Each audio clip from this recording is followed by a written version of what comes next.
told me that he was leaving Latham to start up soccer league. And I said, well, I'm doing that with you. Gave him 2 weeks notice in my London law firm and moved out to LA with this guy, Mark Abbott. The two of us started writing the business plan for what ultimately became Major League Soccer once we got investment. It was something about being involved in football at the highest level, moving also from a league to a team position. You know, that feeling of electricity and excitement that you have on the weekend when there's a big game. For a leader to listen, to speak quietly, and to create an environment where people are not afraid to challenge and ask questions of the leader and of each other is really important. I think that makes for much more agile organizations. When you have doubts, express them. You know, don't appear to be sure about everything. And people think that that makes you seem like a strong leader. And then if you express doubts, people are not going to follow you. Some people will say we're crazy, that it can't be done, and I love that. And so I'm really looking forward to the challenge. Hi, I'm Chad Biagini, host of the Excellent Leadership Podcast and president at Nolan Partners, and I'm joined today with Ivan Gazidis, president of Kilmer Sports Ventures. Ivan,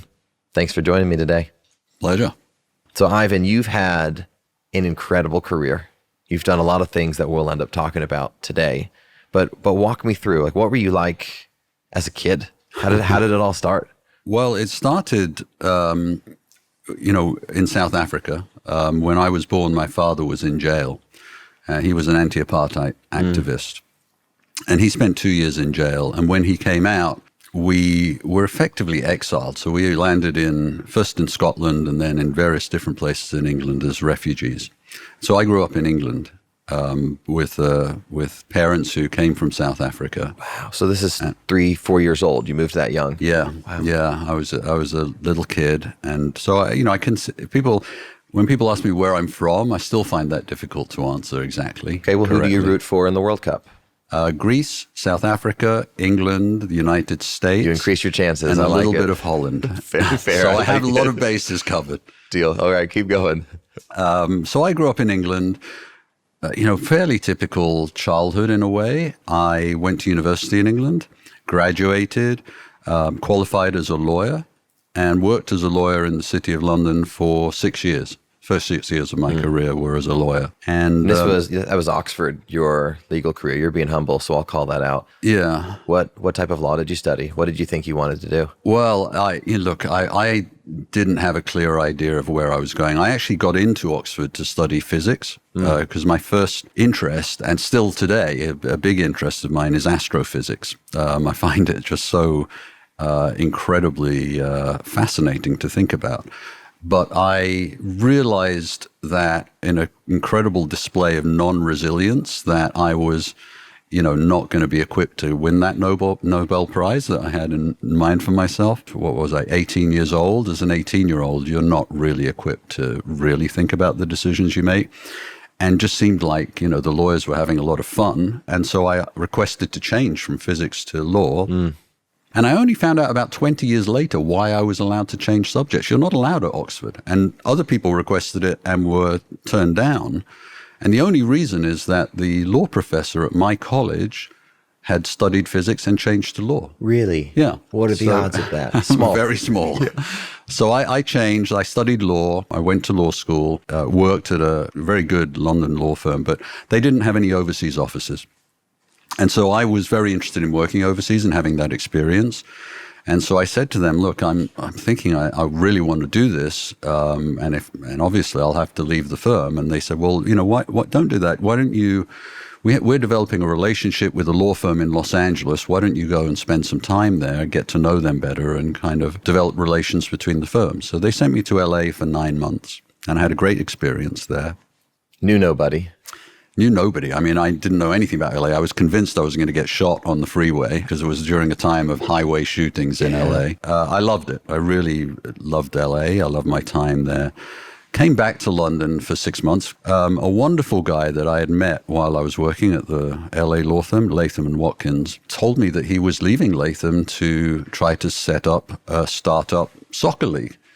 And I said, well, I'm doing that with you. And I gave him 2 weeks notice in my London law firm and moved out to LA. And with this guy, Mark Abbott, the two of us started writing the business plan for what ultimately became Major League Soccer once we got investment. The World Cup was happening in the United States in 1994, and so the idea was to launch a new soccer league on the back of the World Cup. And were you a sportsman growing up? You had a connection to sport? Or? I've always played soccer. I played at university. I love football, and for me, this was... You're connecting passion to... I'd love to say I have... I speak to a lot of young people about how to pursue their career ambitions. A lot of people want to be involved in sports, and I have no advice to give, really. For me, it fell into my lap.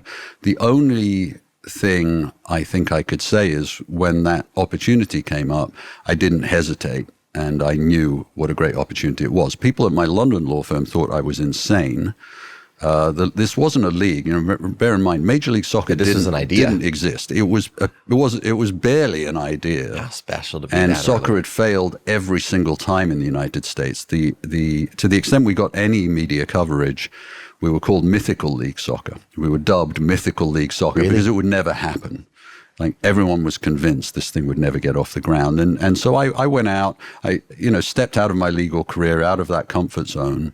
And as I say, Mark and I started with a blank sheet of paper. Any funding at this point? Or We had some funding because a guy called Alan Rothenberg was a partner at Latham and Watkins. He was running the 1994 World Cup.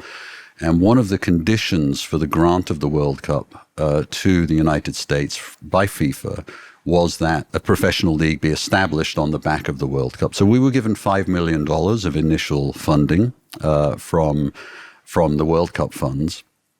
And we used that to, develop the ideas. We had a great guy called Lamar Hunt, who was the founder of the American Football League as well, who was passionately interested and would, helped us develop the business plan. And we came up with a business plan that was completely different to any other sports league in history. We called it the single entity. It had been a legal theory, but we brought it to life. And Major League Soccer today is still a single entity league where the league itself signs all of the players. So even though Lionel Messi is playing for Inter Miami, his playing contract is actually with Major League Soccer.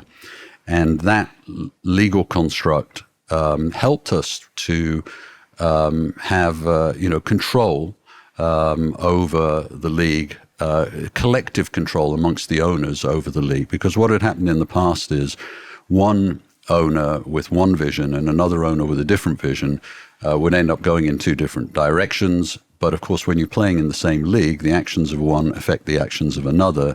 And so there was no cohesive strategic vision behind the previous leagues, whereas Major League Soccer is much more collective. When Inter Miami signs Lionel Messi, they have to get the collective sign-off of all of the owners for how that's going to work, how that's going to affect the whole league. So it's a very collectively minded. Was that hard to sell at the beginning, or did other people see the vision? I think so. Lamar, there's a great story, might be apocryphal, about Lamar Hunt. Lamar's the owner of Kansas City Chiefs and of FC Dallas. Exactly. Yeah. So his sons, Clark and Dan, it's been wonderful to see them celebrating. They're good friends. Lamar, I'm not sure if this story is true, but it's such a good story, it's worth telling. When Lamar's founded the AFL, the American Football League, to compete with the National Football League, they were separate entities right at the beginning in the mid-'60s. At the end of the first year of its operation, a journalist asked Lamar's father, Lamar was a young man at that time, "Your son, Lamar, has lost $1 million." $1 million in those days was a lot of money. In the first year of operation of the AFL, how long can you keep on funding these types of losses for your son and his pet project? And his father said, about 250 years. Oh, that's great. And so, I think the philosophy that Lamar had was that, and our philosophy was that if we could control the losses through what was going to be quite a lengthy and difficult investment period, that eventually demographic change in the United States, globalization, increased distribution, and the lowering of the barriers of distribution of content would lead to the growth of soccer in the United States. But the key was to make sure that owners could sustain those types of losses during what was going to be quite a challenging first decade, let's say. It was a very long-term vision for what we were doing there. And that was the reason why we came to the single entity plan. And without that plan, without that model, there would be no investment in Major League Soccer. It wouldn't have happened. And I know that because I was there. Now, of course, things look very different. And most new leagues are following this model. You look at them and see the success. If you look at the Premier League, which many people would say is the most successful football league in the world, and of course, in many ways it is, many ways. But the average valuations of those teams are below the average valuations of Major League Soccer teams. There are a few, 5 or 6, that really drive valuations, but the rest of the teams don't carry enormously high valuations. And there are a variety of reasons for that. But one of them is, this collective model, this strategic model with a commissioner who sets a strategic agenda, an excellent commissioner in Don Garber. And the other aspect that is that the strength of ownership in Major League Soccer, if you look right across Major League Soccer and you compare it with the ownership strength across the Premier League, it's stronger. It's an incredibly strong ownership group that they have in Major League Soccer with tremendous capability. And for a league which, is really still, in relative terms, in its infancy, doesn't have the kind of global audience that the Premier League has, that's a fairly incredible achievement. I mean, not only is it a permanent part of the U.S. landscape, sports landscape, but it's incredibly successful by the business metrics of football. And so from an ownership perspective, Major League Soccer has been an incredible success story. And when we look around football, that's not what we see. That's not the story of football in general. I mean, the Premier League is the most successful league. And even the Premier League has some big issues that it has to face. But, the other leagues, the other secondary leagues and tertiary leagues across Europe and around the world are really struggling for an economic model that makes any sense. And fans may say, well, why do we care about that? Well, I think fans should care about it. I think it's really important to the competitive balance, the sustainability of these teams, which are not just businesses, they're social institutions that need and deserve to be preserved for their communities. And that's not the environment we're creating in football. The environment we're creating is one where it's an arms race to see who can spend the most money. And people kind of enjoy that, the spectacle of that, but it's actually tremendously damaging when you just scratch beneath the surface. Yeah, it's hard on the local economies too, isn't it? You end up having some of these economies who are expecting to have a certain amount of hospitality income and taxes, and that disappears. So you're at MLS. Walk us through that journey then. So your 10-ish years, right? You're there for several years. How did it mature during that chapter before you left? Well, it was 14 years that I was there. 14 years. Yeah. And we had our second commissioner came in after the first 3 years, and his name was Don Garber. He was a young NFL executive who knew nothing about football at that time. Wow. And Don has done just a tremendous job there, really. One of my mentors and kind of sports business heroes. The league grew out of all recognition. In our original business plan, we had a plan to build new stadiums, soccer-specific stadiums, we call them, which would be appropriately sized for our audiences, which would be between 20 and 25,000. But, a lot of our initial owners were from the NFL, and what they were looking for was summer programming for the giant NFL stadiums. They had all this expense. Why not put a soccer team in there in the summer? But of course, 20,000 people in a 100,000 or 80,000 seat stadium doesn't look so good, and so the atmosphere evaporates. The sidelines are not right and not built for soccer at all.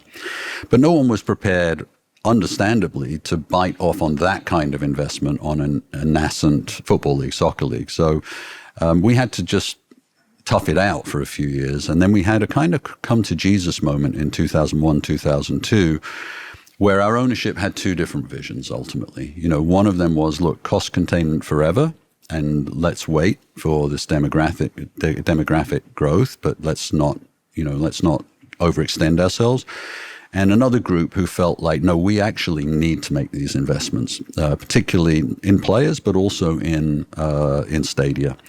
And that second group won out. That was Phil Anschutz, who built, Lamar Hunt actually built the first stadium in Columbus, Ohio, but Phil Anschutz built what I would say is the really transformational stadium in Los Angeles. And that model proved to be tremendously successful. And now, there are new soccer stadiums all across the United States and Canada, amazing places to go and watch a game. The live experience for Major League Soccer is fantastic. So it transformed out of all recognition. During that time, I became the deputy commissioner of the league. I was responsible for a large part of my duties were around the game itself. So that would be signing all of the players, for example. You architected designated players as well while you were there, right? Designated players. There's a whole range of things. We thank you for David Beckham signing. Yeah, that was an interesting one. So there were a lot of different developments, referee programs, all of these types of things. And then in 2000, so I was there until 2008. And very comfortable. I mean, I remember thinking, this is the most happy I've been in my life. My kids were 9 and 11. They were really happy in their local schools. I had a great team of people working for me that I loved at Major League Soccer. Life was good. And I remember driving my son. Took the Friday afternoon off work. I drove my son to his water polo practice, and thought, life is good. And then this opportunity with Arsenal came up, and I just had to do it. I mean, it was something about being involved in football at the highest level, moving also from a league to a team position. That feeling of electricity and excitement that you have on the weekend when there's a big game, which I remember from when I was a kid or even playing football. I wanted to have that. It was really that elementary in a way. Being in the league, you're always extremely balanced, always in between, the different owners, the different interests. And so your job is to be a little bit detached from those ups and downs. I wanted to live on the edge, and I wanted also to be a part of the Premier League, which was, of course, the best league in the world in terms of the quality of the competition and players and atmosphere and so on. And so I made that move to Arsenal. How did you meet Arsenal? How did Arsenal meet you? It's a little bit of a convoluted story. Manchester City had approached me the year before, and and this was before their new ownership, and I had said I was not interested. But I think and actually it was Nolan Partners that approached me, Paul Nolan. Really? Yeah, a long time ago. I think once your name is kind of contemplated, I suppose it gets out there. Arsenal came to me a few months later and said, look, we'd be interested in, putting you into the process. And I said, I having been through the Manchester City experience, I don't really want to go through another process. You're not going to appoint somebody who you think I'll be perceived as American, even though I grew up in England and consider myself to be English. And it's a little bit of a wild card to take somebody from, the US league. So I don't think it's going to happen. I really appreciate your interest, but I don't want to go through that emotional journey. I'm really happy where I am. And they went through a process themselves. And at the end of that process, this is 6 or 7 months later, came back to me and said, no, you're the one that we want. And that was too compelling to say no to. I love that. So I'll get there in a second. I want to go back. How do you feel now when you turn on the television and you see where Major League Soccer has gone since the foundation that you were instrumental in establishing? I have to say I feel really proud, because I remember sitting at a desk in a hallway with Mark Abbott. Mark Abbott had the fire closet, and I had a little desk in the hallway of the World Cup offices, and we had a piece of plastic with Major League Soccer on it, and the World Cup employees used to walk up and down that hallway all day long, in and out of the office. We were in the entrance, just off the entrance hall, and they had no idea what Major League Soccer was and had no interest in it, and they were doing their World Cup thing, and Mark and I were sitting there scrabbling together, trying to get some investment into this thing. No one was interested in us. We had some incredible meetings with people who, I remember a meeting with one shoe manufacturer, which will remain nameless, who were so skeptical and were kind of told they had to take the meeting with us because of, we'd worked some relationship to make sure they took the meeting. And Mark and I went in and they said, well, how many people do you have working for this Major League Soccer thing? And we said, well, at that point, I think there were 4 of us or maybe 5. We said 4 or 5. And they said, oh, yeah, name them. Those are the types of meetings we were having. I remember Kathy Carter, who up until recently was running the LA Olympics. Kathy used to sit outside my office in those early Major League Soccer days, making cold calls to people, trying to get interest in sponsorships. At one point, Kathy called her mum and asked her mum to call Kathy back to see if there was something wrong with her phone because she was getting no incoming calls. That's incredible. And that's a true story. Yeah. So that's where we were. So to look at Major League Soccer today, knowing all of that history, knowing how challenging it was, we went through times where we had to go through thinking about laying everybody off. I mean, we went through everything that a startup can go through. It's a tremendous feeling of pride and amazement. And wonder at what Don Garber and that management team and that ownership group have managed to do. And people take it for granted now, but believe me, it was not something which anybody could have envisaged all those years ago. You should have tremendous pride. I mean, as an American, as a sportsman, as a soccer fan, thank you for building that. There had to be times where you thought about throwing in the towel or wondered if you were crazy, because you're an entrepreneur, and all entrepreneurs go through that at times, wondering, is this dream unrealistic? Is it ever going to happen? What advice would you have for young dreamers now who are incubating what they think could become something? If I was sane, I would have had those moments. I can honestly say I didn't. It Really? never occurred to me to... You always believed in it. I'm not sure whether I believed or not. I just felt this is what we have to do. And so it was very much, when we think about we're talking a little bit about leadership here.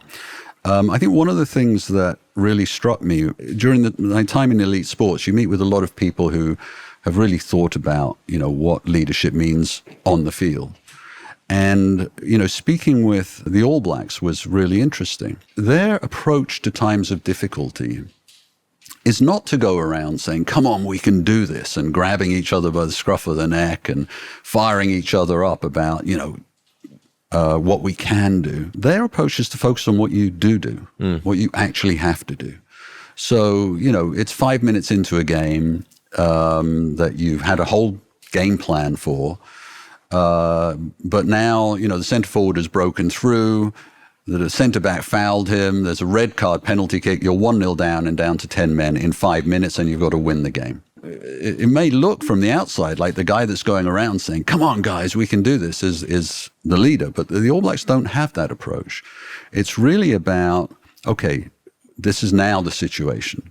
And so what are the actual pragmatic steps we have to take now to maximize the 5% chance that we now have to win this game? How do we make sure that it's 5% and not 2%? How do we try to get it to 7%? What exactly are we going to do? You are now going to mark that guy, and we're going to play with 3 at the back, or whatever it might be. It's very, very kind of grounded, down-to-earth approach. And I think through all of that ups and downs of Major League Soccer, first of all, I had the great fortune of being able to learn so much from a guy like Mark Abbott. Mark Abbott to me has been the heart and soul and brains of Major League Soccer from the beginning. And so, I like to draft and take credit for it, but really, the person who deserves the credit is Mark. He's one of the most intelligent, brilliant, ethical people, who always knows the right thing to do. And Mark is a fighter, he's just a fighter. Having Mark at your side at times like that is pretty great, actually. He just makes you feel better about things. And if Mark's on it, that you have a chance. And so we just kept focused. We just kept focused on what we needed to do, step by step by step. So I don't know if that's advice or not. I'm sure people would go through tremendous doubt. I never really considered the alternative. It just never crossed my mind to think about the alternative. So in those moments, and it doesn't necessarily have to be a Major League Soccer example, it could also be later in your career, as a leader, part of the reason you're in that role is because of conviction and discipline and vision and knowing where you're going. And there's many examples of leaders who had people around them saying, don't do that, it's not wise. They do it and it works, and because the leader trusted their conviction.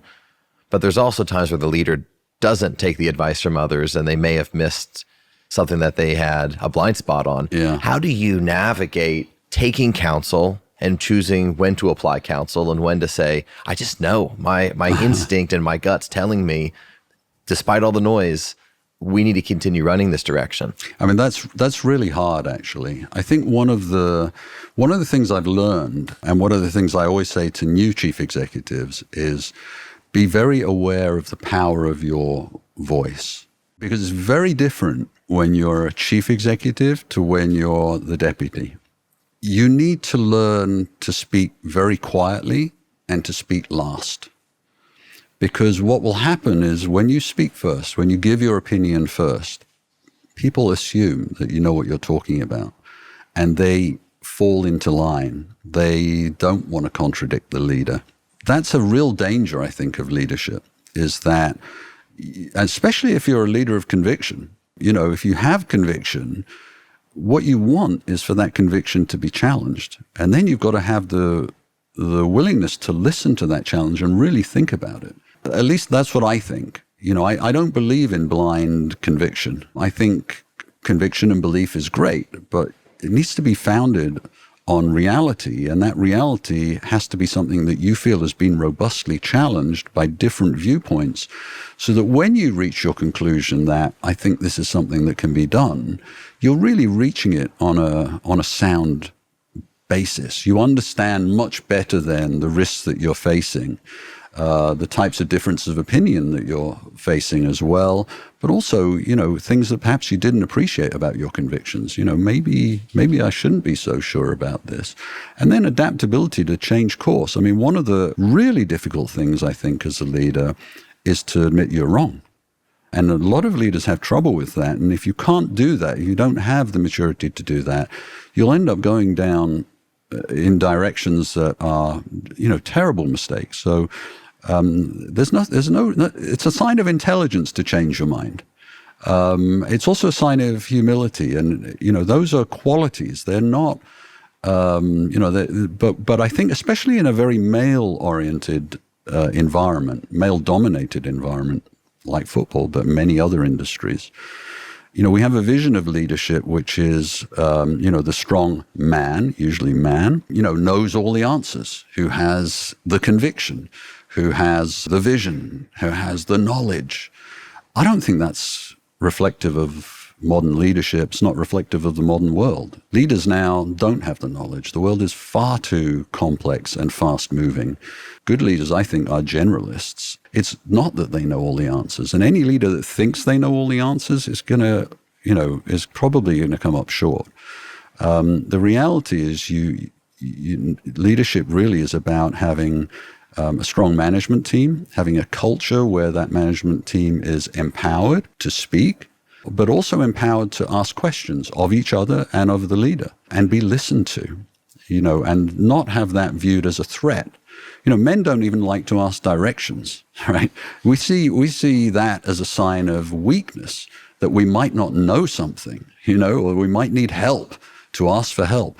In an organization, if you can create a culture where, it's not easy to do, by the way, but if you can create a culture where people ask for help, that's tremendously empowering. Because what happens, if I go to you and ask you for help, the first thing that's happened is I paid you an enormous compliment. Our relationship has changed forever once I do that. Because what it says is, I trust you and believe that you have the qualities to be able to help me. You'll never forget that I asked you that question. And that is a relationship issue that will carry forward. Our relationship has changed for the better forever because of that question. But then the second thing that happens is you help me.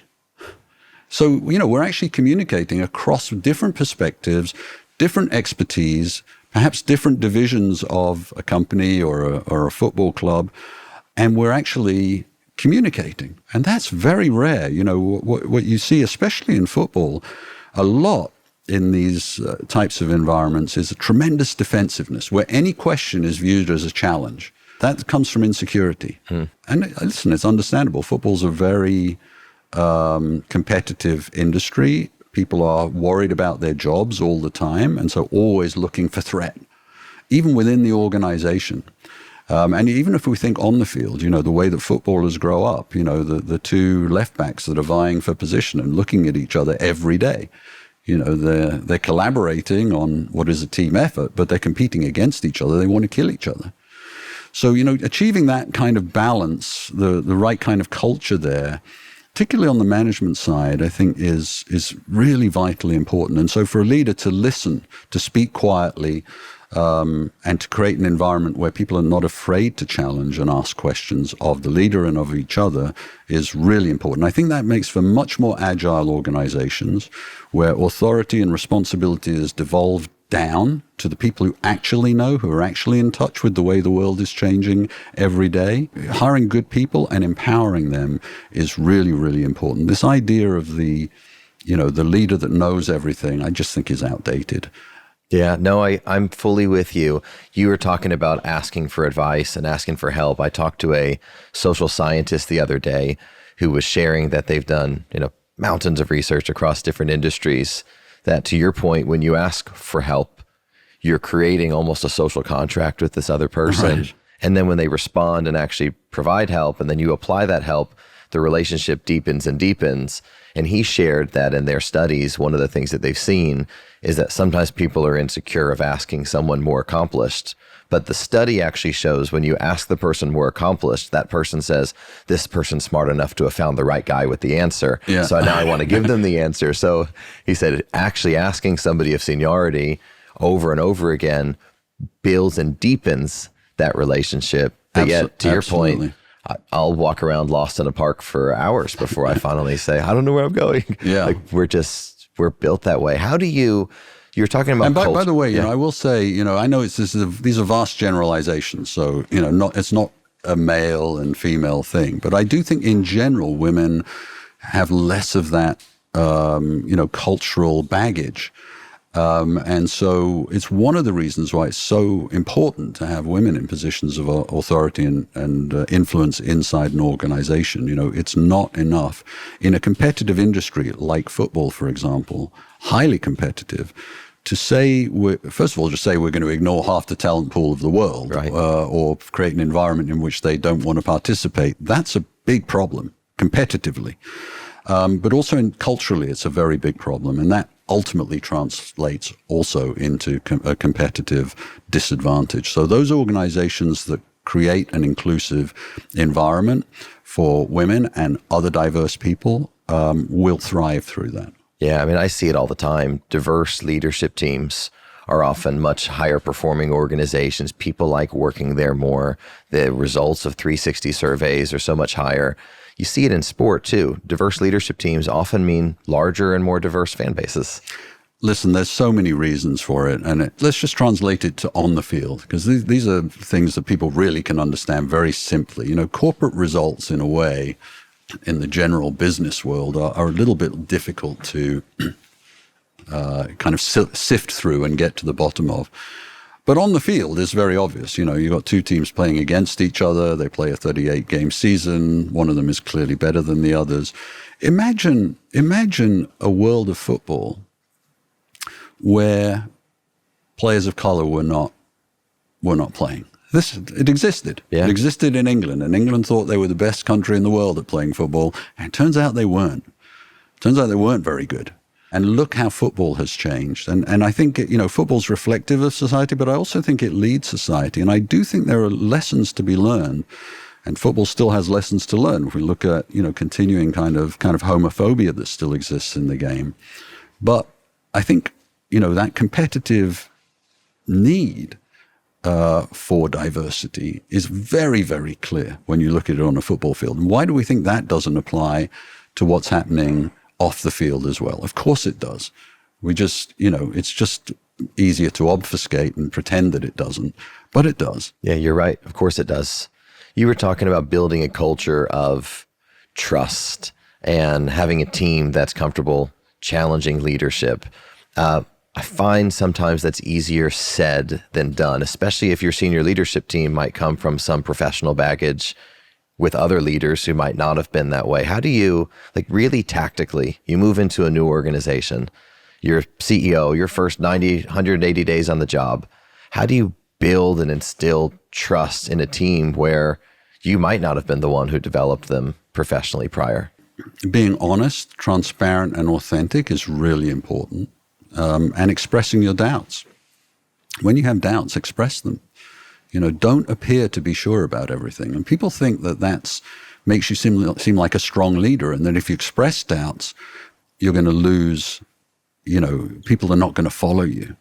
I don't think that's true. I think people follow people whose values, human values, they believe in, and people that they want to support, and people that they trust. And trust is built on honest communication. And if you are feeling doubt as a leader, I think it's better to express it to your team and talk it through. And that's very inclusive. People look very closely, just in the same way as kids pick up very, very minute things that are going on with their parents. People pick up very, very minute things that are happening with the person at the top of the organization. And so how you interact with people is supremely important in that, because they will follow, they'll take their lead from that. So I think that's really a critical piece, is don't fall into the trap of feeling that you have to project something that you're not. There are all kinds of different types of leaders. I mean, I'm a big introvert. I'm a functioning introvert. I can manage, but I'm not the model of a leader as we kind of envisage it from the past. At least not in my mind, I'm not. I couldn't be that. So, there are people who are, extroverts and fit that model much better. I still think they need to learn probably how to tone themselves back a little bit to be more effective. And that's great. There's nothing wrong with that. I'm not criticizing it, but I think you just have to be who you are with people. Because in the end, what's happening at the management level is not really about knowledge or expertise or experience. It's about human relationships. I think what a leader is doing is trying to have the human relationships among the management team be the right ones, truthful and honest and open, and trusting, and an environment that they believe supports them and cares about them. Then you're going to get amazing things out of people. If I look at my career, and I don't say this humbly, I say it honestly, all of the achievements in all of the different things I've been involved in have been driven by the people that are working with me, all of them, because I've had brilliant people working with me. That's partly a question of luck, but I think it's also partly because I trust people, and when people feel trusted, they step up to the plate. And when they feel supported, they step up to the plate. And so we've had, incredible leaders in our organizations who've really driven the change and the success stories. And my job really has been just to kind of corral that and make sure that, people are able to really flourish. And I take genuine pride in that. The success of people that have been in my organizations, and there are lots of examples of that, is something that really fills me with pride, as much as looking at Major League Soccer today, seeing, people developing into world-class executives is something that I get tremendous amount of. I would say that's probably what drives me more than anything. As you think about hiring, I want to get some of your thought and philosophy here, because if we went back to the early 90s, and someone said, let's start a sports league, they might not have said, let's hire 2 attorneys as the first 2 employees to launch it, right? Especially today's day and age, so many times people are saying, we need sales, we need sponsors, we need media rights day one. So it was obviously the right decision, because look at the success that happened. As I fast forward to, let's say, 2009 to 2015, you've had people within your organizations, I think Tom Fox or Vinay as an example, where on paper, they might not have had the backgrounds others would have hired. Let's bring somebody in from consumer products to run sales. Let's bring someone in from management consulting to be part of the commercial team. So how do you think about hiring? Are you creating a position and filling the position, or are you finding the person and creating a role around the person? What's normally your philosophy there? It's a little bit of both of those things, I would say. I like to have people. One of the things that is maybe a pet peeve of mine, or maybe it's a borderline obsession, is, and it might come from the fact that I'm very interested in astrophysics, is when people make statements that are unsupported, or make statements that are lazy, or when you challenge and ask the questions of the statement, there's very little underneath it. So I always look for people who have substance to the way that they think, and rigor in the way that they think, and are really receptive to the questions, because it helps flesh out what the proposition is, helps to develop it, and gives them a chance also to shine in explaining how deeply they've thought about an issue. That's something I'm always looking for in people is are they rigorous thinkers? Do they ask questions of others and of themselves? And when I'm going to ask them questions, are they going to have thought about them? And if they haven't, are they not going to see that as a challenge that they need to get defensive about, but as an opportunity to develop the thinking further and make it even better? So, I'm really looking for human qualities far above experience and expertise even. I think the world is less and less about what you know. Our phones have an incredible amount of knowledge in them, right? AI is going to come in and change things all over again. What management really is about human relationships. It's all of these personal qualities that actually distinguish us from what machines can do for us. And so I'm looking less about, does this person's experience fit exactly into this box, as I am, is this somebody that culturally will be able to be adaptable to all of the challenges that are going to come up? Because the box that you think exists today is going to be different to what it looks like 5 years from now. That's how fast the world is changing. So whoever this person is, their personal qualities and adaptability and resilience is going to be far more important than what they know today. So I'm looking for that. The other thing, I have at Arsenal, I had the fortune that a guy his name really never comes up just because he's a, quiet guy doing his work. The chief financial officer at Arsenal, a guy called Stuart Wisely, is just the most wonderful combination of qualities, and it's very unusual. He was there before I arrived, so I got to know these qualities by getting to know him over time. Stuart's a quietly spoken guy. His background is in audit, and so he's across the detail. He knows every piece of the detail. And I think very often people that know the detail can see all of the problems. So they're very often raising, there's this issue, that issue, and the other issue. These are all the problems with what you're saying or what you want to do or the state of the business or whatever it is. Stuart has that detail. He's across everything. But he also has a combination with that of, yes, I'll find a way that we can do that. Yes, we must be able to do that. It's actually a very rare combination, but that can-do kind of attitude combined with someone who really understands what they're looking at. I love that quality. And it's pretty rare. You quite often get people that say, yeah, let's go, we can do it. But, have they really rigorously thought it through? You want somebody that, has that combination if you can get it. Stuart would be an embodiment of that for me. How do you discover that in an interview process? It's not easy. I think what I've learned over time is one of my temptations is to gravitate towards people that are like me, that I think, I'm going to have a great relationship with and we're going to have fun doing this. and they're my type of people. Yeah, it's fun. You connect instantly in the interview. We're friends. And Let's go. Yeah, and that sounds great, and it can be great.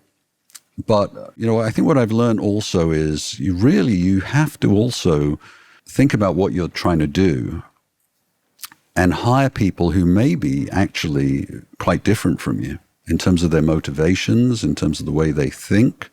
And that's going to create an environment where, not of comfort, that can be uncomfortable.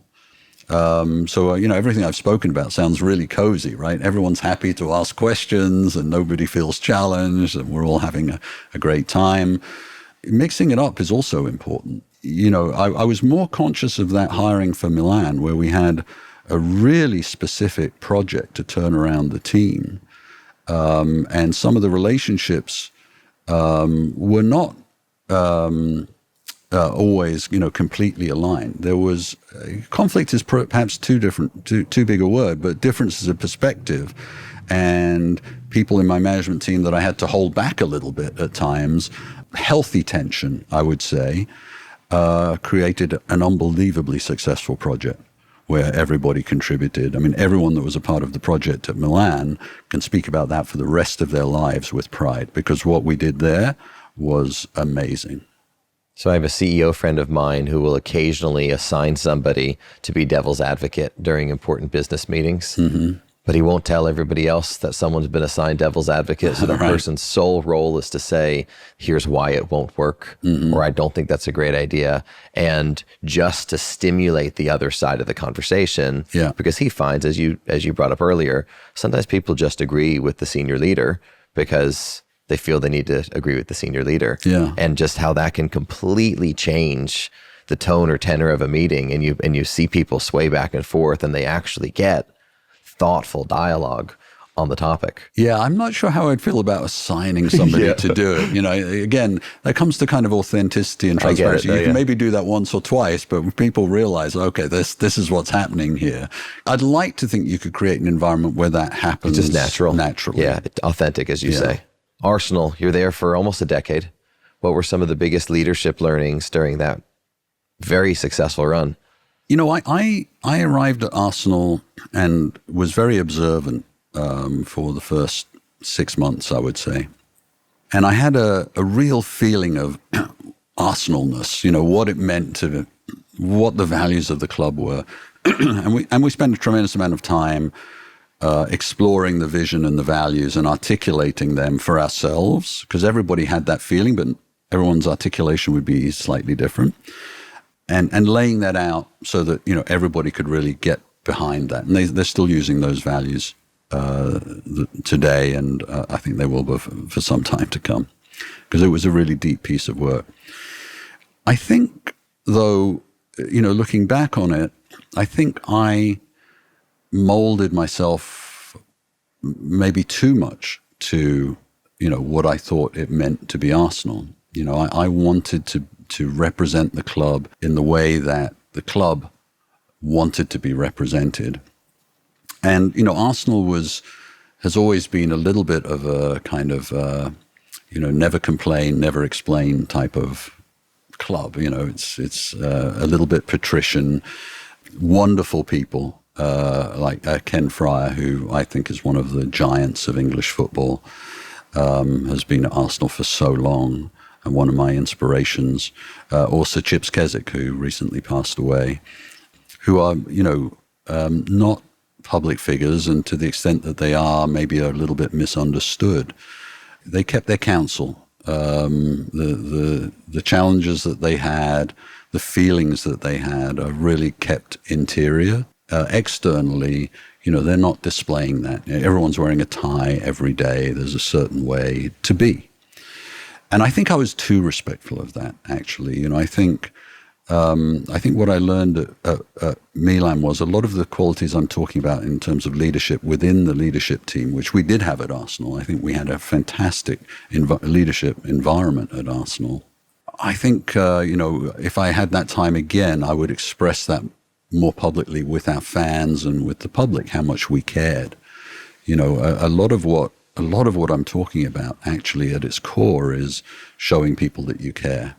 And I think at Arsenal, we missed a little bit of that because we were tied up a little bit in how Arsenal had always been.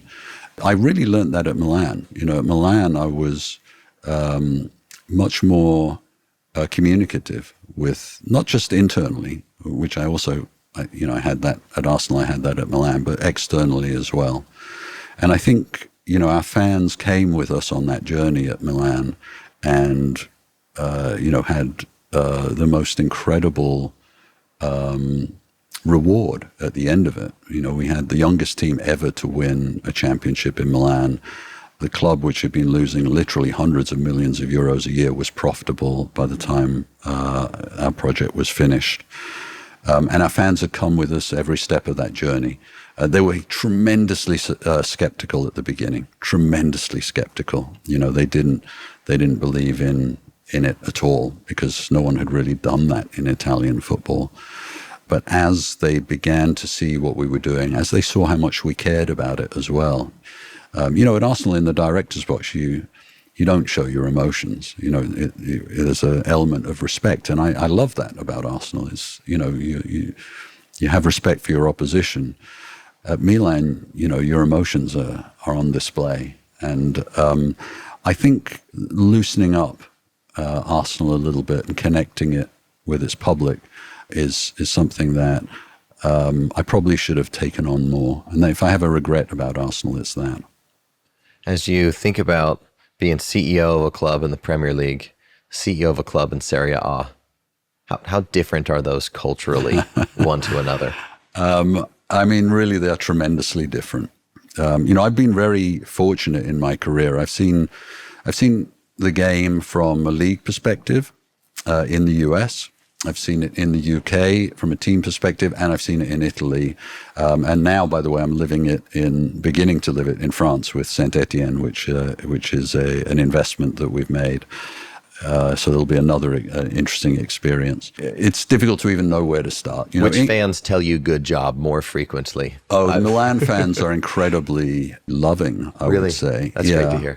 So walking the streets of Milan, I will get hugs and kisses and selfies. And, when I had 2 standing ovations in San Siro, completely unexpected. Wow. I had cancer treatment. When I came back from cancer, one of our ex-players just grabbed the microphone from the stadium announcer. And in Milan, I was in the locker rooms, I would sit on the bench in the pregame. Again, very different from Arsenal. He just grabbed the mic from, the announcer and said, I just want to say Ivan Gazidis has come back from his cancer treatment. The whole place just erupted. And then when I left. How did you feel in that moment? It's difficult actually to talk about it because I will get emotional about it. But also when I left, even the hardcore, especially I would say the hardcore fans, the ultras, the Curva Sud, the South Curve, it was amazing. They felt an incredible connection with me and I with them across all of these boundaries. I came into Milan representing a New York hedge fund and not speaking a word of Italian and saying that we needed to cut costs, operate more efficiently, and sign young, unknown players. You could not possibly imagine a more challenging piece of messaging. Not the most popular statement. Right. Well, I won't tell you what it said on the Curva banner, but it was wonderful. It was a wonderful words that will stay with me for the rest of my life. And those relationships, that we built with our fan base in Milan, which, by the way, is a demanding fan base. This is not a simple fan base that just loves everyone that comes along. Right. Was extraordinary. I want to know what it said on the banner now. No, you'd have to look it up. I can't say it, but it was lovely. It was really lovely, and so I have relationships. I've had such a privileged life. I've been really, really lucky to work with such incredible people and such amazing organizations through a lot of challenges along the way. But I've had people at every step at my side supporting me and doing the hard yards and, keeping my chin up through all of that stuff. So it's been an amazing journey. It's not over yet. I'm starting on another chapter now, which again is going to be a whole set of completely new challenges. We've just announced a women's basketball team, a WNBA team for Toronto, and the acquisition of Saint Etienne, which is the French second division, at least until Sunday night, I hope, French football team. And we'll be doing more. So, these are all new chapters, new adventures looking forward that I can't wait to be involved in. Someone with your background, you could have done a lot of things. What got you excited about this position at Kilmer for this chapter in your journey? Larry Tannenbaum. I'm the lucky time in my life where I can choose who I want to work with. And Larry is one of the most special human beings I've met, let alone, people in sports. He's a special guy. Larry's, he's quiet, humble, determined, relentless, cares about people, fundamentally cares about people. And he's known that way ubiquitously. There's nobody I've ever met that would say a bad word about Larry Tannenbaum. And how could they? The man is a wonderful guy. And, he's 78 years old and still, with an amazing ability to look forward with optimism and passion for what he wants to do next. A work ethic like nobody I've ever met. I mean, I struggle to keep up with him because he loves it and he loves people. For me to be involved with Larry is one of the privileges of my life. And I'm just happy and proud to be able to work with somebody like that.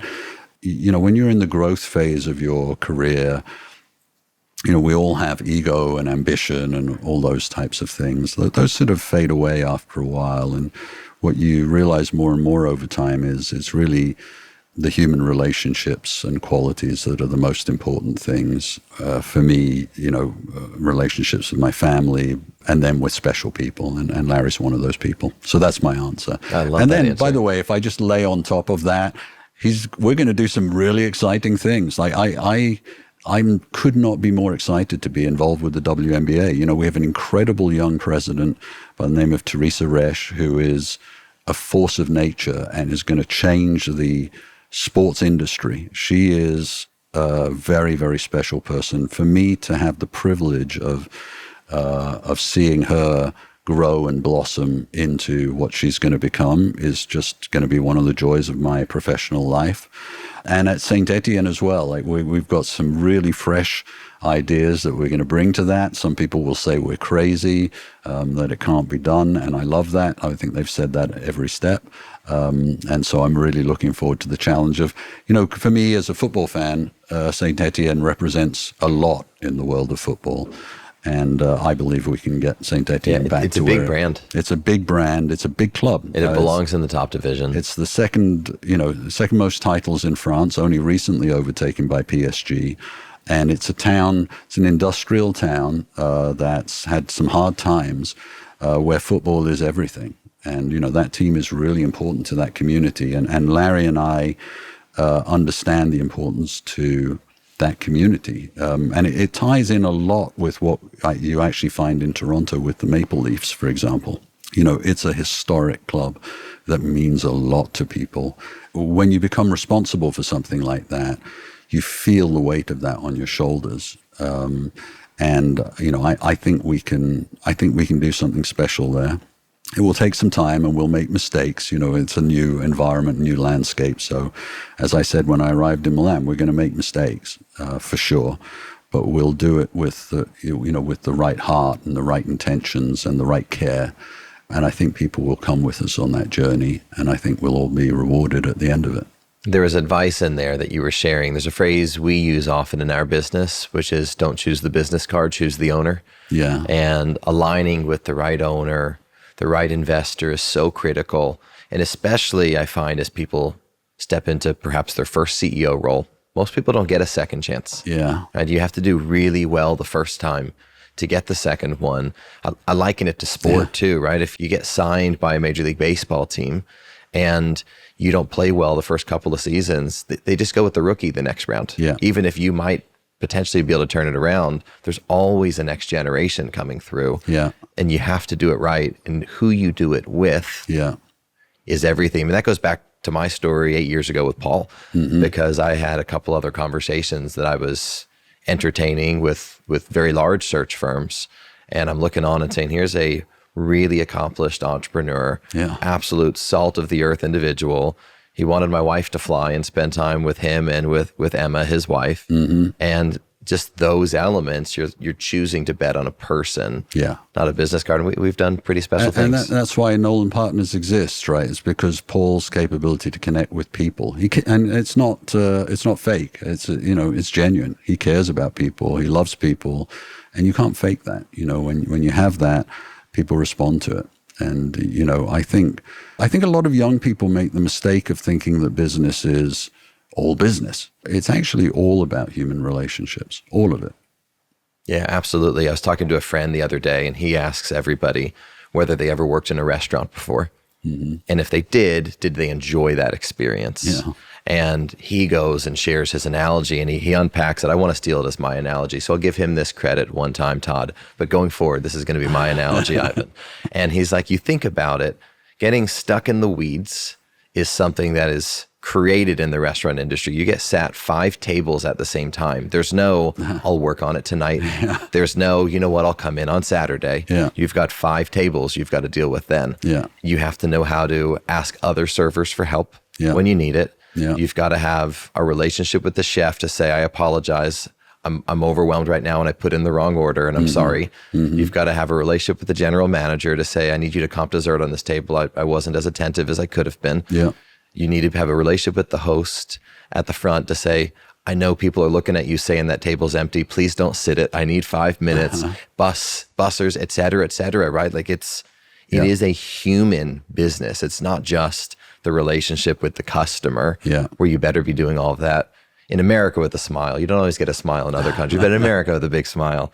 But at the same time, it's just as much relationships internally, which to your point, that is business. People want to work with people they like and they hold in high esteem and who they trust.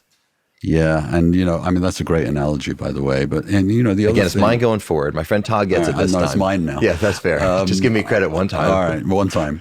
I think the other thing is, and I'm 59 now, so I kind of appreciate this. Life's a long time.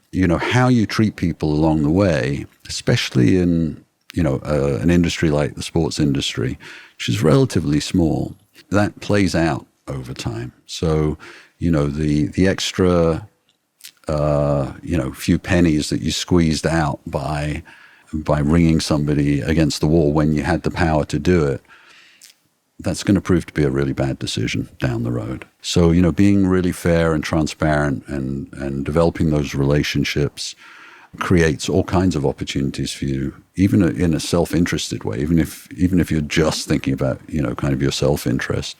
But I would say, even above that, it's the right thing to do, right? What kind of industry do you want to work in? How do you want to be as a person? I think it's important how you behave. And, one of the things I'm really proud of is I think all of the organizations I've worked for and with have always had that really at their core, like, doing the right thing, not the easy thing, not taking shortcuts, having a very, very clear ethical, moral compass. Those things are also really important. And, how you feel about the place that you work. Do you feel like it's a place that you respect and admire? That's really important in motivating people, and quite apart from all of those, the business reasons to do that. It's just the right thing to do. How you feel as a person, how you want to be perceived. Those types of things are really important in life. they have the added advantage that they pay back. They pay back over time. Those relationships. When I went from Arsenal to Milan and Emirates were on the front of the shirt again, and we'd had such a strong relationship that was not about trying to negotiate every last penny on every deal, but was about really long-term commitment to each other. Similarly with Puma, they happened to be with both clubs, wow. right? And so those types of relationships, I didn't know any of those things was going to happen. I didn't know they were going to continue to be important to me when I got to Milan, but they were. And those relationships were really important. And Milan was in a difficult position when I arrived. And it was those relationships that allowed us to continue to have, strong supporting relationships with those long-term partners that, continue to this day at Milan, but with a different ownership or with a different relationship. They probably have a betting partner on the front of their shirt or something, not in Italy, but you know what I mean. So Ivan, you've been able to prove that you're a cultural amphibian. You've been successful in North America, in United Kingdom, in Europe. You're now more countries going forward. Part of that potentially is your upbringing, because you moved around a bit as you were growing up, and your family went from South Africa up to the UK. How does someone develop cultural dexterity? Because I meet a lot of executives who think they want an international opportunity. I have a lot of owner clients of mine who might buy something in a different market. I tend to find they usually have the technical fit to do the job. Mm-hmm. And when they don't make it, when the investment doesn't work, or whether the executive isn't successful, it's often usually cultural. How do you build and develop that muscle? What advice would you have for investors or CEOs moving into a different country to lead a business? I think it really is a muscle, and I think you really have to be very conscious about it. I don't think you can just go in thinking, this is going to be a great experience and, let's enjoy it, because you're going to find that the ways of thinking are really significant and operating are really significantly different. I think you very consciously have to think about all the things you're going to learn. That's a really positive way of receiving all of this, these new challenges that you're going to have. Because, I think it would be very easy to go in without having given conscious thought to that. And then you're just presented with what appear to be one hurdle after another. It could be bureaucratic hurdles, could be cultural attitudes, could be all kinds of different things. And that will drive you completely crazy very quickly. And then, I think a lot of people get involved in a kind of battle to, this is not the way it's going to be. This is not the way we do things. And by the way, we know what we're doing. We've been very successful in the States, and now we're coming into Europe. And I remember when I was a lawyer in the mid-90s, the American law firms started coming into London, and they looked at these London firms and just thought, we're going to clean up here. They don't have rigor over their billing hours and the way they record them. Their computer systems are all antiquated. This is going to be easy. And they came in and they got a very bloody nose until they realized they're going to actually have to adapt to the local environment.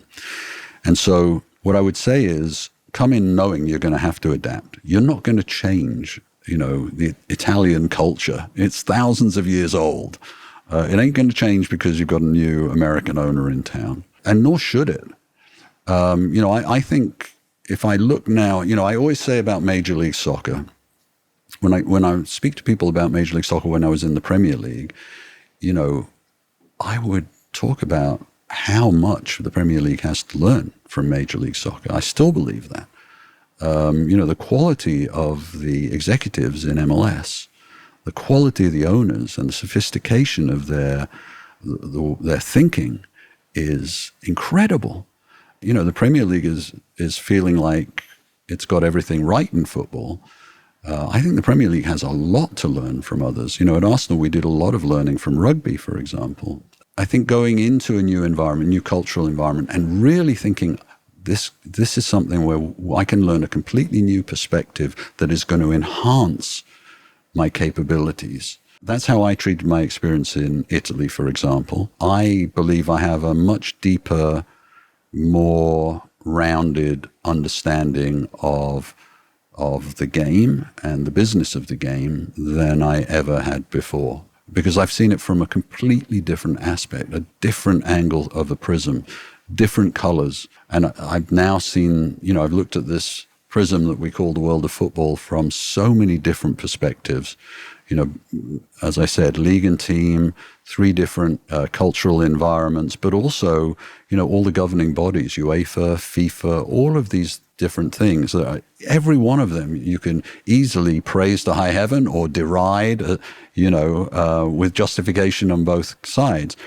But they all have a very particular perspective. And one of the joys of my career has been having the luck to be able to see the game from all of those different angles. And I'm looking forward to learning more. Going into the French second division for me is this is very different again. Not just because it's France, but because it's a second division team right now. And so, again, like relearning, re-understanding, re-evaluating the things I think I've learned and adding to them is going to be a real joy and pleasure for me. I'm really looking forward to it. But I think you have to go in consciously understanding that. French football is not going to adapt to Kilmer sports. Right. No, it's fair. These jobs are all-encompassing. The concept of work-life balance, it's not. They're joined. Yeah. Work and life are one and the same. How do you maintain mental fitness and physical health in a job like this? Yeah, it is a challenge. I think one of the things is people see the players and the work and sweat that they put in. They see the managers and the emotions that they go through before and after every game. And, they're constantly in the public eye. What people don't appreciate about football clubs is the level of commitment that the people behind the scenes have. At every level of a football club. These are not just jobs that people have. The commitment levels that are given and required are extreme. I can't pretend that I, keep a wonderful... I look back and I think I gave up a lot of things. I wish I had been more disciplined in keeping time for my kids. Like every weekend, I went to every game home and away for all those years. And, my kids were growing up. So I don't think I'm a great, example of how to keep that. But there are certain things I try to keep to. So I will try pretty rigorously to get 7 hours sleep a night. Do you track it? How do you track it? I don't track it, okay. No. But I just kind of know how I'm feeling. I got a watch recently, and I get about an hour less than I thought I got every single night. Oh, that's interesting. Yeah. I've used a watch. I have tried to track it in the past. I've actually backed off a little bit away from technology, even running. I felt that living the experience a little bit more is actually quite nice. So I'm using an old Timex Ironman watch, nice. which takes away some of that pressure of, just rigorously monitoring everything and just enjoying the run. But, I try to keep myself fit. I play football still, 59, incredibly in LA this year. What's your position? What do you play now? I'm a striker. You're a striker. Is this 11-a-side or what size teams? So I went to LA and I was asked to play on a veterans team, a competitive league, full-sized fields, 90-minute games, which is really? insane, which is completely insane. And of course, I loved every minute. But the beauty of this was it was an over 58 league. And I was 58 playing in LA this year. So I was the spring chicken on the field. That. So I'm normally playing with much younger players, and I really have to adapt my game. Like I play against 16, 17, 25-year-olds, all of those types of ages. And I'm not playing striker there. There I'm kind of playing right back or something where, and then I'm just using, some extra weight to kind of try and position my body to stop them running around me. I play football whenever I can. I love playing. And I also have the luck, honestly, to play sometimes with, incredible legends of the game. It's a joy to have Platini shouting at you because you played it to his wrong foot. It's just one of the joys of the game. That's so funny. One of the joys, too, of being in a market like LA or London is you've got probably a pretty good soccer alumni base living in those markets. Yeah. I'm going to transition to a section that we call the 7 Question Blitz. Okay. It's not really fast, but that's what we call it. All right. Questions we ask everybody just to see what common themes are and It's pretty fascinating. Okay. So what sports event have you never been to that would be on your bucket list? Oh, I would love to go to Irish hurling. That'd be incredible. Yeah, In Ireland, I presume. of course. Yeah. It's come over to Fenway a couple of times over recent years. Have you seen it? I've never seen it I've in never person. seen it live. I've seen it on TV. It I just think they looks destroy the grass. incredible. I mean, I'm sure they destroy a lot more than the grass. It looks a monstrous kind of game, but beautiful at the same time. So dangerous, so physical. I mean, I think it looks, and the atmosphere is just intense. very intense. I'd love to see that. What 3 people, living or historical, would you like to go, let's say golfing with, dinner with, whatever activity? I'd love to meet Carl Sagan, bring him back. My interest in astrophysics, I have lots of questions for him. I'd love to meet a historical figure like, I don't know, Julius Caesar, and just understand, how he thinks and who he was, so long ago. Is he so different?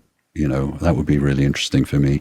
And then I'd actually love to meet my great-grandfather, who was, we were originally Cappadocian Greeks who were exiled from Turkey. We're living in Turkey, back to Greece, and I'd love to understand the family experience of that, because there was effectively a genocide followed by an exodus into the diaspora, which is how we ended up in South Africa. I know the historical experience of that, but I'd love to understand the personal experience of that. Wow, so it was almost back-to-back generations for your family of diaspora from different continents. Yeah.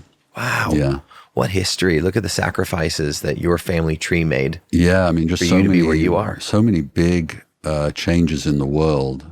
I think people, need to connect with that kind of history, because, we learn a lot from that, I think. We're quite used now to the world as it is, but there's been periods of really dynamic change, and there's no reason why, the changes ahead may be different, but they may have a lot of the same learnings. And so I'd like to understand all of that stuff better. I read a book recently. It might have been called Is Atheism Dead? A gentleman named Eric Metaxas, and he talks so much about astrophysics, and it's fascinating. I mean, I felt just completely obtuse reading the book, and I'm doing chapters over and over again, and I'm Googling at the same time, like, what does this word mean? Yeah. It's an incredibly vast universe. Now you've got me onto my subject. You better stop talking, because I could go on this. We did a search a few years ago, and it was a head of analytics role for an NBA team. Mm-hmm. And it's hard in NBA and in football versus baseball, because baseball, they stand there. They're set. And one of our finalists had a background in astrophysics, because you're charting movement of stars while everything else is also moving, and where you are is moving. Yeah. And so just thinking like, well, that's the same with athletes. There is movement and playing around. That person didn't end up getting the job. The client went with somebody who was already in the sport. Mm-hmm. But fascinating discussions. The one thing I would just think, our conversation, the one thing about astrophysics is when you look at, there's something now called the crisis in cosmology. I'm not going to get into what it is, but what I am going to say is, all of this is about challenging what you think is true. And where astrophysics get really excited is where what you thought was true turns out not to be true. That's the exciting stuff. It's not when what you thought was true is true. That's kind of boring. It's when you learn something completely dumbfounding that you can't explain. And I think that's really relevant. That discipline of feeling excitement around the bewilderment and feeling the challenge of that is something that I think does directly translate into business. Yeah, and it's one of those things. I'm a big believer in reading outside of your comfort zone, because it just builds the critical thinking muscle. Mm-hmm. And sometimes inspiration comes from elsewhere. You look at a lot of inventions. Sometimes you brought something from the kitchen and combined it for something in the living room, and that Absolutely. was the invention. Einstein, as we know, was not the greatest student at school, but his leaps of imagination, of thinking, were, changed the world. Yeah, absolutely. What sporting memory holds the dearest place in your heart? You'll have some good ones. Oh, there are a lot. I have to say, maybe the opening game of Major League Soccer, when people came. That was amazing. How many people were there the first game? So we had a sellout. The first game was in San Jose, but the second game was in LA, and we were anticipating about 20,000 people. And it was so out of control, they actually had to shut the freeway. So people couldn't get into the stadium. People were arriving with 10 minutes to go in the game. It was completely out of control. But, that was just an extraordinary experience to live through, because from two guys with our laptop in computer, in a fire closet to that, it was incomprehensible. The second one would be, the first FA Cup at Arsenal, that victory parade, which was just beautiful. It was a sunny day and people were everywhere, and that feeling of community was just wonderful. And then the third is Milan and the Scudetto. They call it the most beautiful Scudetto. It was a kind of a perfect storm.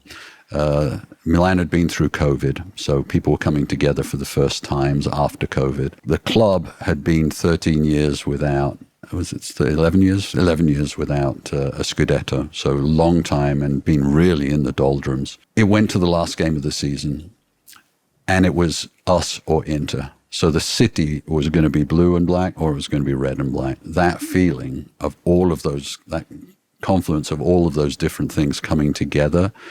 I mean, the scenes from that day, and I have some of them on my phone, I don't think will ever be equaled for passion. I've just never seen anything like it. I don't know how you could possibly exceed that. It was just a pure explosion of joy. And, sometimes I ask whether what we do in sports is important. I mean, I have friends who are doctors, who are doing real things, journalists, out in the world, doing things that I consider to be real jobs, real work for humanity.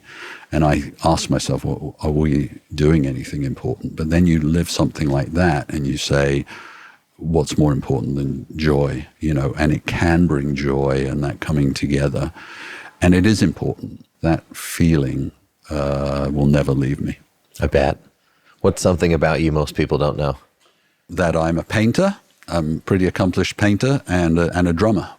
I love that. What kind of painting? What kind of drumming? I do oil paints. A lot of them are seascapes. And where do we get one? I have some beautiful stuff, really good stuff. I could put it out on the market. One of these days I might.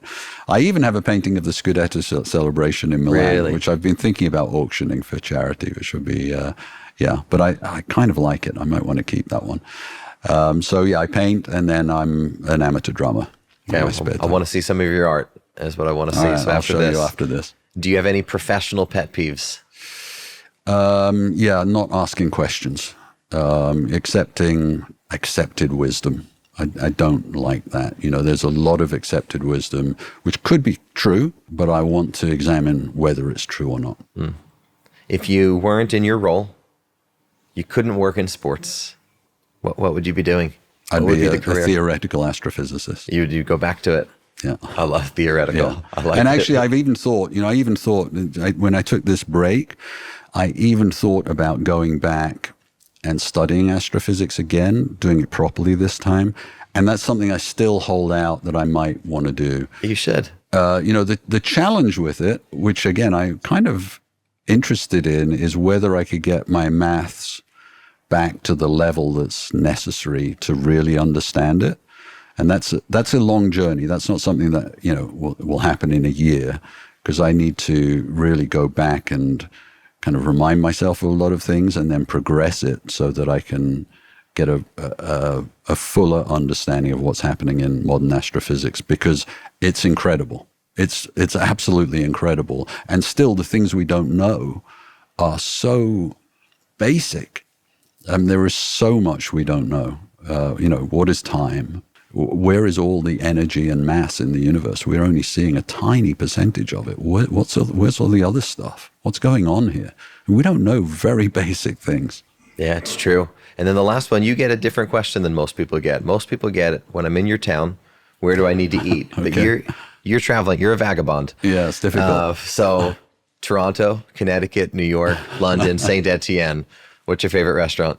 I have different restaurants in all those places. I think one of the feelings that is difficult to beat would be in none of those places. It's Going back to Greece, which is where my family is from, some of the best meals I remember are just sitting outside at cheap places on a Greek island with a bottle of Retsina for my dad and mum, and just good Greek food straight from the sea. That feeling is something that I'd love to recapture. I've said it's kind of interesting. I've always said my goal in life basically is to have a pair of flip-flops, a pair of shorts, maybe 2 T-shirts, and just live on a beach. It's not a bad life. That's my ambition. I love it. Ivan, so great spending time with you. I'm grateful for this conversation. I thoroughly enjoyed it. Hope you did as well, and I'll let you get on your way. Thanks, Chad. Pleasure. Thank you. I live in Connecticut, actually. Do you? Yeah. So I spend most of my time there, probably 3/4 of the year there, and maybe a quarter here. And did you keep your place up in Connecticut? Because Yeah. you used to live over there. We didn't keep it. We just bought a place in Connecticut, and then we have our house in London. So we go between the two. Very good. Those aren't bad locations to go It's between. good. Yeah, it's good. I mean, to be honest, I have this temptation we spend a lot of the year on the beach in LA, and I have a temptation to just do that. I understand. What's your favorite beach down there? Sorry? What's your favorite beach down there? We're on Manhattan Beach. Yeah, I love Manhattan Beach. Yeah. So, that's pretty good. I mean, if I knew I had sort of 5 years to live, that's probably what I would do. You'd head there. But I think you got plenty of time. I might have 20, and then,